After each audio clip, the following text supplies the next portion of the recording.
Hey there, handy friends. So today we are going to be making some juniper smudges. And juniper is used to protect yourself and create positive energy in the air when you're burning it.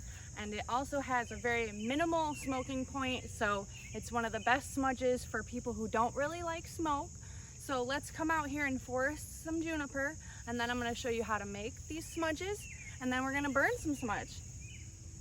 I did do another video on how to identify juniper, so make sure you check that out so you are identifying and harvesting the right plant. Harvesting juniper is easy. All you need are gloves, clippers, and a bag to hold your juniper. Another way I can tell this is juniper is that it has these little berries starting to grow on the tip there. So you can see that juniper berries will be coming really soon on this plant. So I like to get the ends where it has the new growth. You want to be sure to space this out and not take too much from one tree. So on the end with the new growth, this is going to be really easy to bend and mold into your smudges. So you're going to clip the end off, and then essentially this will be the part that you're going to hold to do the smudge. We have all this new growth here. So we're gonna clip the ends off. And so I'm just gonna gather a bunch of this, and then we're gonna take it back home to the homestead and tie up some smudges. To craft these smudges, you will need fresh juniper, scissors, and some pretty embroidery floss. Crafting a smudge is easy, especially after you can identify juniper. Cedar is also a commonly used smudging evergreen. I'm starting by sorting like sizes of juniper. Once I get enough to bundle, I match the bottoms of the twigs to each other. Find the center of your embroidery floss and match that with the bottom of your smudge and tie it in a double knot very tight. You want to wrap your smudge very tightly because as juniper dries, it shrinks. Juniper can also poke you, so beware.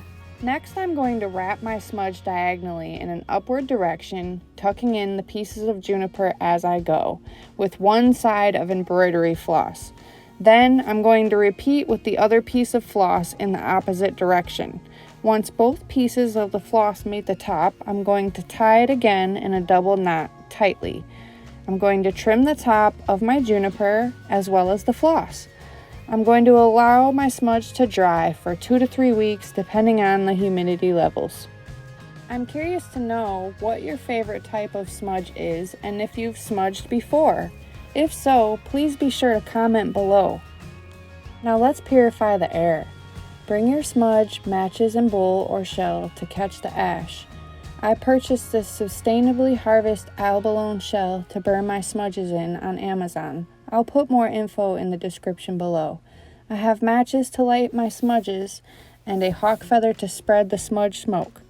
Be very safe when lighting your smudge. You are dealing with fire around flammable objects in your home. Never blow the smoke. Slowly fan the smoke towards yourself or your area. I start by fanning the smoke towards myself and creating positive affirmations aloud, cleansing and purifying myself, my thoughts, and my heart, opening for love and good health. Then I move and fan the smoke all around my homestead. What sets juniper aside for me as a smudge is the low smoking point and the very unique smell that it gives off. It's really a one of a kind. Being sure to be very thorough and complete and cover every area, especially ones where negative energy might be held. I am paying special attention to entrances and windows. When I am completely done smudging, I let the smudge burn out alone.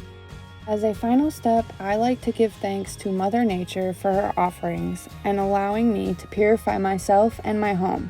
Any ashes I may have accumulated in my shell are offered back to her as a thanks. I hope you enjoyed this video and be sure to check out my other smudge videos as well. Aren't these smudges so fun?